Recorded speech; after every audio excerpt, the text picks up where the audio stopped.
you're probably here because you saw the notice or you're members of the network, but if you need more information about the network, if you go to the Equal Opportunity web pages, Janine Craddock's put lots of information up there.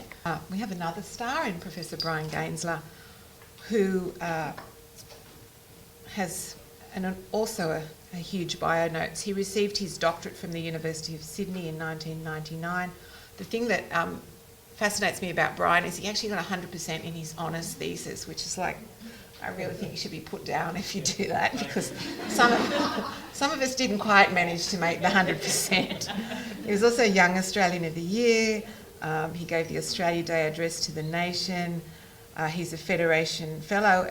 He's worked overseas, and we were so fortunate to get him back at the University of Sydney as Professor of Physics. He is here today, however, not to talk about all those things that I don't understand but wish I did.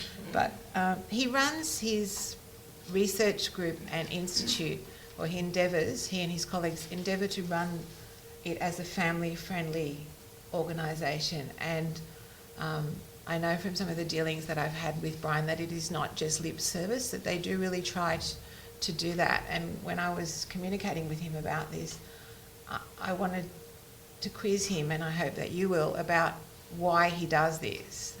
So hi everybody, my name's Brian Gaensler, and I'm a astronomer in the School of Physics. So I have a very different perspective. I've never have no academic credentials on workplace relations or gender at all. I'm a physicist, and I do calculations and write papers and stare at my computer all day. So I bring a different, somewhat sort of unschooled perspective, so I can just tell you what we're trying and what my thoughts are, but I definitely defer to those who have broader or deeper expertise as to whether we're doing things in the right way. So I'd like to thank Janine and Marie for inviting me. We've actually been banished out to Redfern for the next few years while our building's rebuilt, so I'm always thrilled to get to come back to main campus. Just great to meet a different cross-section of the university from just lots and lots of physicists. So I'm an astronomer, and I'm the director of one of the university's two ARC Centres of Excellence. So I'm the director of the Centre for All-Sky Astrophysics, or CAASTRO with two A's. And it's a centre that's got about 110 people in it, spread across 6 Australian universities, with a budget of about $30 million over the next 7 years.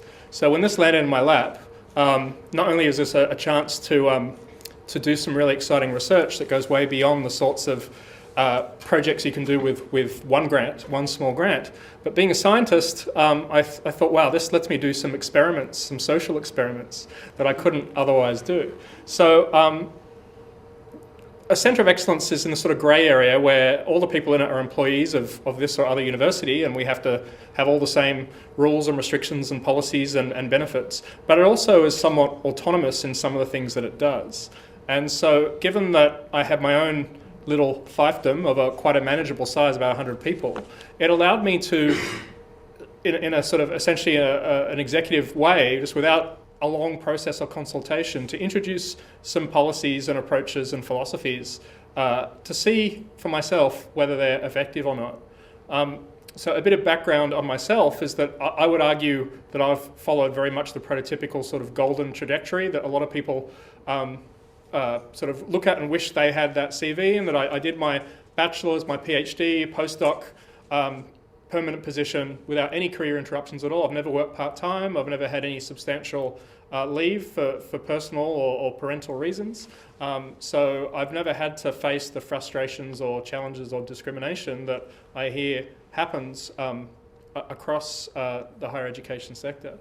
So over the last 10 years, there's been this evolution of my thinking where rather than just sort of thinking these things aren't my problem because I'm fortunate, I've never believed that I was just, because I worked hard or I was smart enough, I dodged all these issues. I felt I was just very lucky and privileged. Obviously I'm male, which in physics makes a huge difference. It's a very unbalanced and inequitable field in terms of gender. I had a good education and I've never had any health problems. So I've been very lucky to fulfill to pursue everything up to the level of opportunity I would hope for. But I also see that means that if I speak out or change things, then people will actually listen, because there's no real vested interest. I'm not speaking from self-interest or complaining. And I think a lot of people who feel frustration at the challenges of being a parent or working part-time or returning to work don't like to speak out because, in the great Australian tradition, you're seen as a whinger and or just speaking out of self-interest, and doesn't affect a lot of change. So I just want to go through some of the things that we're trying, some of which seem to be working, others I don't know, and others maybe not. So the first thing, and again, I just want to emphasise that some of the things I'm going to say might be great ideas that the university should adopt as a whole, and others are perhaps completely impractical at a larger level, but just happen to work because I have a centre of 100 people that has certain differences from the university as a whole. But the first thing as soon as I became director, the first thing I said was, so we have a lot of staff, and particularly when we started, we had a huge tranche of job applications, like 30 or so came out at the beginning at once. I made it policy across all the 6 universities involved that every position in the centre, no matter what it was, had to be advertised with a part-time option. So one thing you see is that the vast majority of positions, of course, are full-time. And every now and then there's a position that says this is a part-time job. And my experience is that you get an insane number of people applying for that job, most of whom are embarrassingly overqualified for the position. So when I decided to advertise for an executive assistant at 3 days a week, I had people with PhDs who just wanted to work 3 days a week in a university environment. They didn't care what it was. They were happy to photocopy things and answer the phone. But if they could work 3 days a week in a university environment, that would be great. And so my view was, why does a position, and of course there might be other people who want to be an executive assistant but who don't want to work 3 days, who want to work 5. So my view is, why does a position have to be designated full-time or part-time? Now obviously when you make the offer, it has to be one or the other, and you can't have someone who's working part-time for a few months and then switches to full-time and then switches back.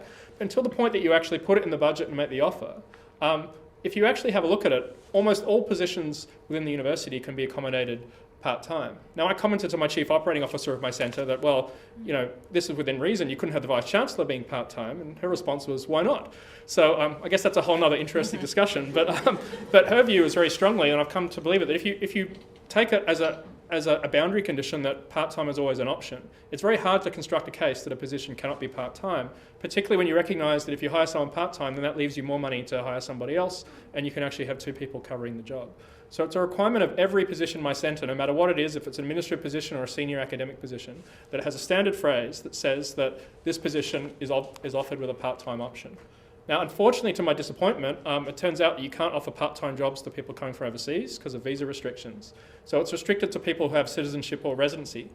But still, that creates a lot of options. A lot of people who basically left astronomy because they couldn't find a job that was part-time.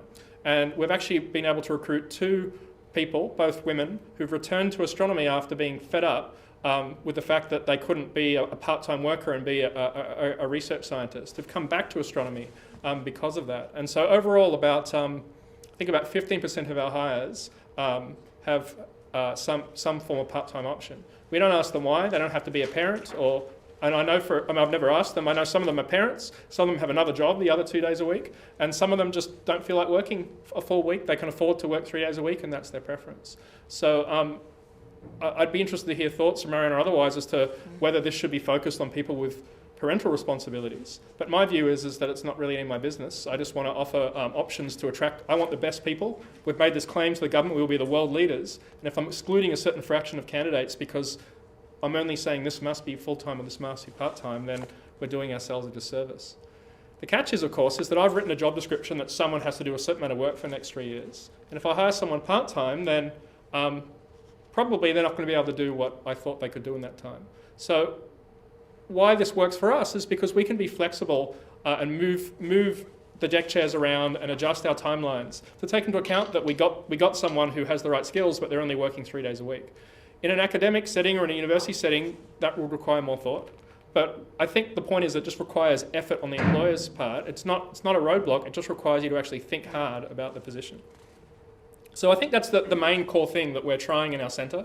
And if you're in a position of hiring people and you can make that call, I'd encourage you to think about whether that works for you, because it's not a big change. The reality is that 80% of the time it won't make any difference. You'll get, for a job that's nominally full-time, you'll get full-time employees. But I think we have to take away the paradigm. I've heard a lot of people who want to work part-time be told, why don't you apply for the job? And when you get offered it, ask if you can have it part-time, and they'll probably say yes. Now that's actually true, and I'd be very comfortable having that conversation. But why should the onus be on them to sort of mislead the employer and then to sort of essentially beg for an accommodation? Why not tell them, I don't care whether you're full-time or part-time, I'm interested in your qualifications and your interests. And I think that will make people, the vast majority of part-time people wouldn't go down that path of applying and then asking later. I'd like to think it just generates a higher quality of applicant. The other simple thing that we can do that I think everyone can do across the university, and I like to think this goes without saying, but unfortunately, at least in the sciences it doesn't, is to just have it mandatory that all core meetings take place between 10 and sometime between 10 and 2. So it's a fiction to say that every meeting is going to take place between 10 and 2. But the meetings that are regular, like every Tuesday we meet and talk about X, or this is the departmental seminar, there's no reason why those always can't be between 10 and 2. If you don't make them in that period, then you're basically sending out a message to the people who don't work 9 to 5 that their input or presence it's just not valued. So for example, and I might as well name names, my school of physics, for a long time, tradition is that the school colloquium is at 4 o'clock on a Monday. Now I know many people who, for the entire, ever since I've known them, their child's working their way through school, can never attend a colloquium at 4 o'clock on a Monday. Sometimes we have Nobel laureates, sometimes we have, we just had a talk on the mission that's about to land on Mars in 2 weeks, they're always at 4 o'clock on a Monday. Sorry, bad luck. I've complained repeatedly to the school, there's just no reason for that to be. We have a new head of school coming in, I hope that will change, but my view is that you shouldn't be afraid of being quite vocal of any regularly, as I said, there'll always be meetings that are outside those hours, and there'll be meetings that all of us can't make. But if it's a weekly meeting, it should be between 10 and 2. There's just no reason for it not to be. And so we really try and stick to that within CAASTRO. Making it more complicated is that we've got a third of our centre in Perth, so it has to be between 10 and 2 in both Sydney and Perth, which gives you a very narrow window. But we really try very hard to do that. Bring on daylight saving. Yeah, that's right. Yeah.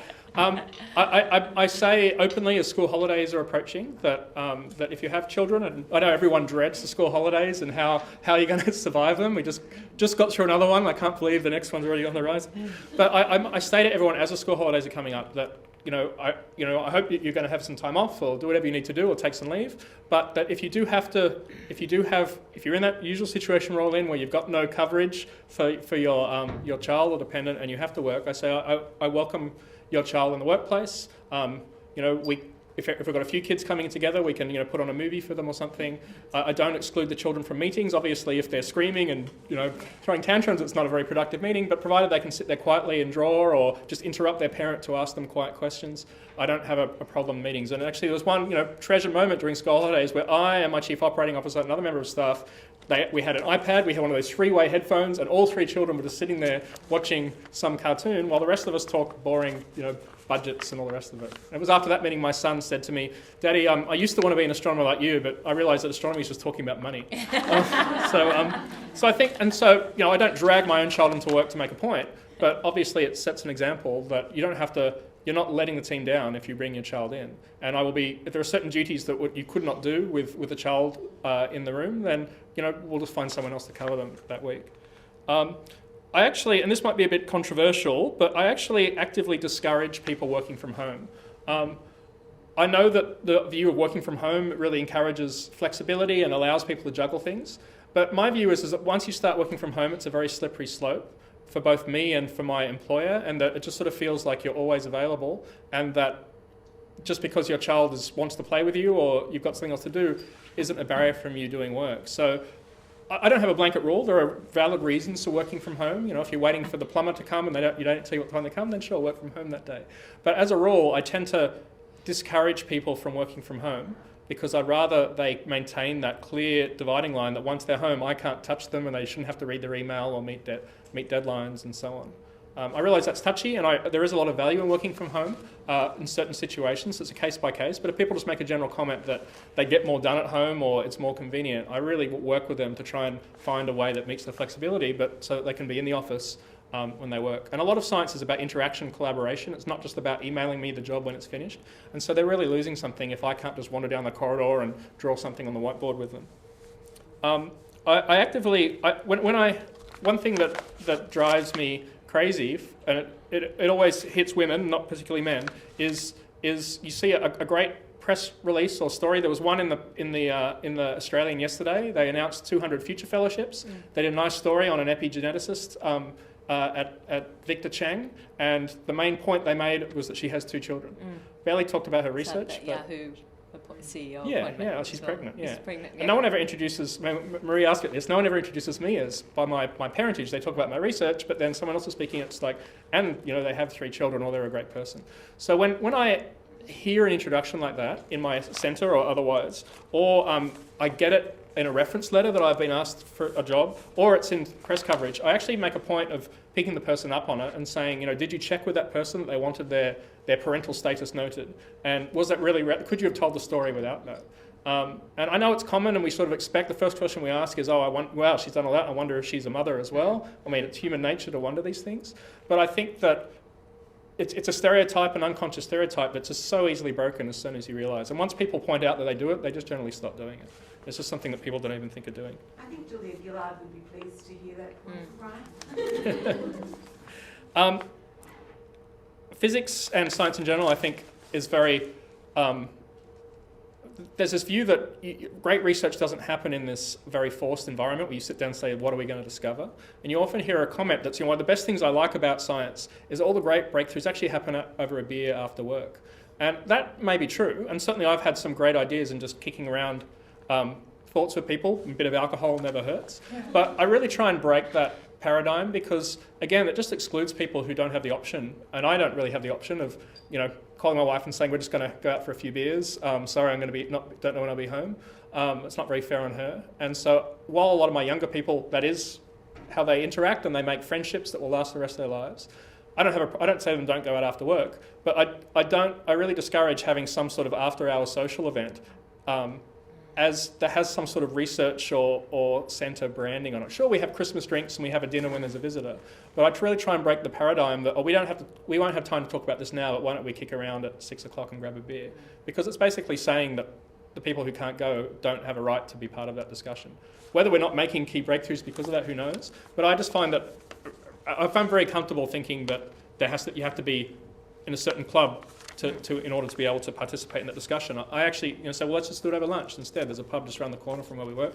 There's no reason to have that discussion over lunch. Something I'm starting to try and do is I don't want to do this in a showmanship way, but I try and make a point that I have the same constraints as everybody else. So there are 2 exits to my building, one right near my office and the front entrance, which is down the other side. So when I'm going home for the day, I make a point of walking to the normal entrance and saying goodbye to people who I work with as I go. And I'm not sort of having flashing lights saying I'm leaving the building. But if they see their boss walking out the door at 5 o'clock, rather than their boss's light on and their boss being the last one to leave, I think that just sends out a positive message that, that it's okay to go. You might have work to do at night, or there might be deadlines, but it's okay to roll up at 9:30 and go home at 5 if you've got meals to make and children to feed and all the rest of it. By the same token, I know I had a strong tendency, if I had some personal commitment like caring, if someone says, can you make a meeting at 11 a.m. tomorrow, rather than saying, it's my son's band concert, I'd say, I'm sorry, I have another engagement. But now I actually make a point of saying, it's my son's concert. Because if my staff might be felt uncomfortable saying that, but if they know that I have no guilt or compunction about just not missing half a day because I've got some non-critical but personally important commitment, or that it's school holidays, so I probably won't be in much this week, I hope that makes them feel more comfortable taking the same liberties, because I don't think people have to apologise for being humans and having families. Something that applies to my centre that isn't, unfortunately, not that feasible for the rest of the university is that we're out at Redfern and we actually have our own 9 parking spots. And so when we moved out to Redfern earlier this year, there was this discussion about the pecking order as to who gets to park there. And the presumption was, well, all the professors should get first pick, and if there's any spots left, there should be the associate professors and then the lecturers. And the students and the admin staff, bad luck, they're just going to have to make their own way out there. And I made this a real battle. They said, let's pick your battles, don't fight over the things that don't matter, just drop this. But I made a huge fight over this. But I said we should sort of essentially reverse the pecking order, and it's the part-time staff and the admin staff that should have first dibs to the parking spots. Because, again, I don't experience this directly, but I hear stories of you might have a parking sticker, but if you roll up at 10 o'clock after dropping your kid off, it's completely useless. The law building in its new parking lot, I think, is the last refuge sometimes on campus. Not anymore. So my view was that, and also some part-time staff and admin staff aren't eligible for parking stickers at all. So given that we actually have 9 spots, which I said is not relevant for those of you that work on main campus, my view is that the admin staff should get first dibs. The senior staff can park on campus, and it's a nice 15-minute walk over there.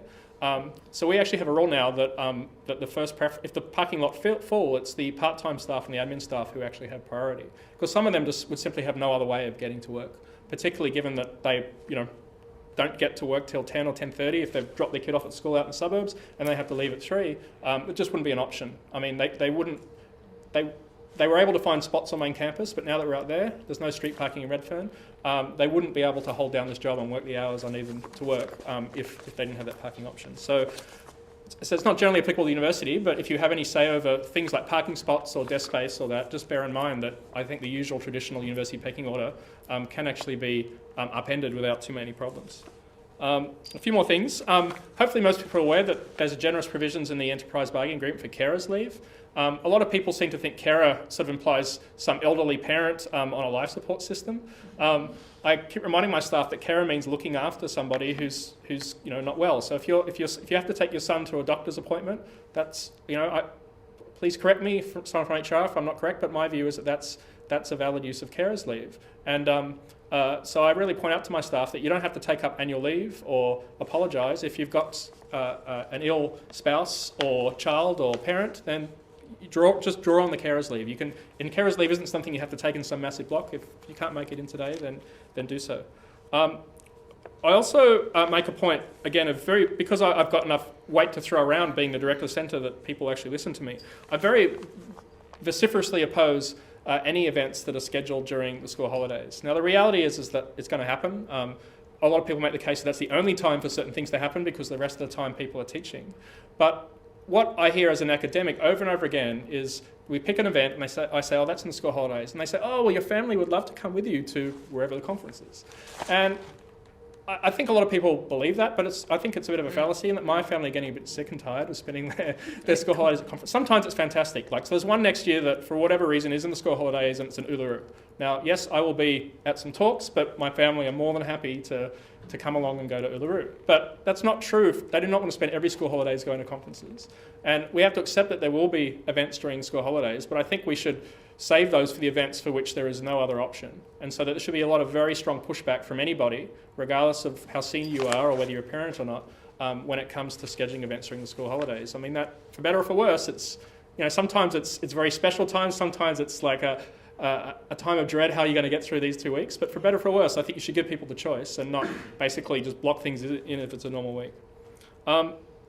So a couple of other things. Just to echo what Marion said about flexibility, it's very loosely defined. I haven't yet been doing this long enough to articulate it, but I sort of try and create this culture in my staff of responsible flexibility. That if you can demonstrate that I can trust you and that you'll act responsibly, then I will give you the latitude that you need as long as you're getting the job done. So I don't want to create a culture where people have to apologise or explain every time they're not at their desk at a particular moment when they should be. I try and develop a culture where they get a feel for the sort of things I expect to know about, the sort of things where it's just not an issue, don't bother, it's fine, it's going to be fine. And that way the trust works both ways. And that ties into the issue that Marie flagged as to what's the point of doing this. And I think the reality is that if you have people working for you, there has to be a lot of trust. I mean, I am accountable technically for every dollar of that $30 million spent. But there is no way I can audit every single expense, approve every single decision, control every discussion, handle every employment relation. So by developing that culture of trust, I have a much greater confidence that my staff understand that they're representing me in all environments and that they're always going to behave in a way that I applaud, because they know that I've cut them some slack in some areas. And so, while I don't demand that they wear ties or turn up at a certain time, that there are certain things that I expect of them, and they generally are quite accommodating of them, even if it's not their work style, because I've extended to them some flexibility. And lastly, and this is sort of starting to move away from the core issue of parental issues, but the great scourge of higher education And the great scourge of, I think, a lot of women in higher education is this issue of imposter syndrome, this feeling that you're no good at it. And I think that's particularly exacerbated when you work part-time, because you feel like you're letting your employer down and you're letting your family down and all the rest of it.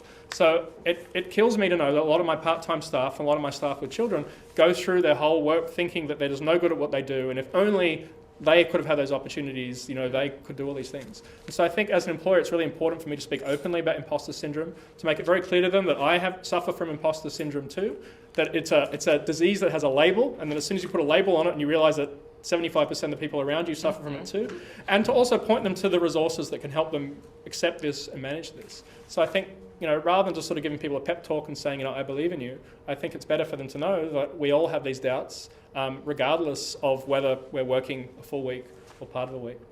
So that brings me to the end of what I want to say.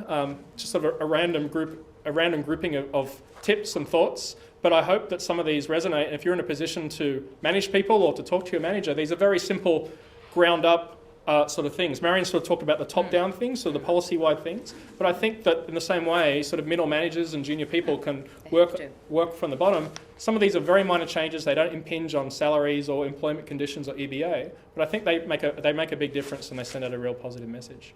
Thanks a lot.